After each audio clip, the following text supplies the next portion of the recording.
¿Cuál es la pregunta? Para ese edificio de 4 pisos, ¿cuál de las vigas soporta más carga? ¿La del primer piso o la del cuarto? ¿Sabe lo que me respondieron? Que la del primer piso soporta más carga que la del cuarto. Si hago el video es por algo, ¿no? Es decir, quiero aportar sobre lo que se mencionó y también voy a mencionar algunas cosas en las que no estoy de acuerdo.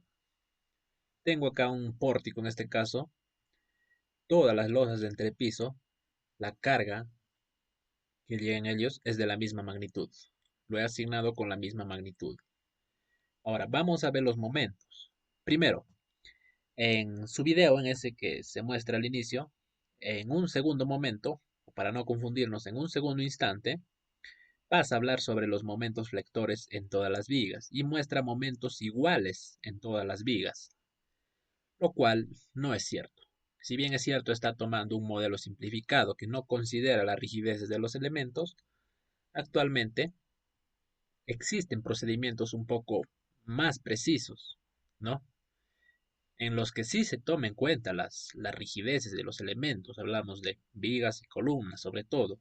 Y me preguntan a mí, ¿cuál viga carga más o está más cargada? Yo te diría, depende de qué carga me hablas, cortantes, de carga axial, de momentos. En el video hablan de los momentos de las vigas. Si a mí me dicen acá en este sistema cuál viga carga más o tiene el mayor momento positivo, yo te diría la viga del último nivel. ¿Pero por qué? Dirías tú. Bueno, es sencillo de explicar. Acerquémonos acá. ¿Por qué esta viga tiene un momento mayor a este? Sencillo, porque las columnas ya no tienen continuidad, es decir, ya no hay dos columnas aquí conectadas con una viga que ayuden a restringir el giro acá en el nodo. Entonces, esta columna sola debe resistirse, ¿no? Y al haber solo una y no tener por encima otra, es más flexible. ¿Qué va a suceder entonces? El momento negativo en la viga se reduce y el positivo se incrementa. Obviamente debe mantenerse el equilibrio. Y para que se mantenga el equilibrio, ¿qué tiene que pasar? El momento en la columna tiene que ser mayor en este caso, ¿no? Como hay una nada más, también se incrementa su momento. Si miras el piso inferior, la columna tiene un momento menor. Recordarles que aquí no estamos tomando cargas sísmicas, ¿no? Solo cargas gravitatorias, tal como se hace en el ejemplo. Si miramos los demás entrepisos, cada uno varía cierta magnitud, ¿no? En el primer piso, por ejemplo, también tenemos un momento considerable. ¿Y esto a qué se debe? Esto se debe a la transferencia de cargas desde la parte superior hacia la parte inferior, es decir, las vigas transmiten torques o giros hacia las columnas. Esas columnas lo transmiten al siguiente nodo y de cierta manera afecta a las vigas. Es por ello que a pesar que estamos considerando acá, no estamos considerando sismo, los momentos no son iguales en todas las vigas. Quizás las cortantes sí, pero los momentos no.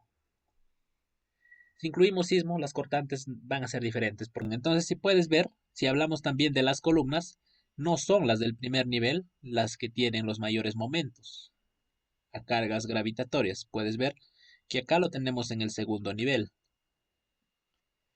Acá es inferior, ¿por qué? Porque acá no hay un giro en la base, ¿no? Y acá también dependería, por ejemplo, si tenemos un apoyo fijo o si consideramos la interacción suelo-estructura, probablemente acá este momento se reduzca más.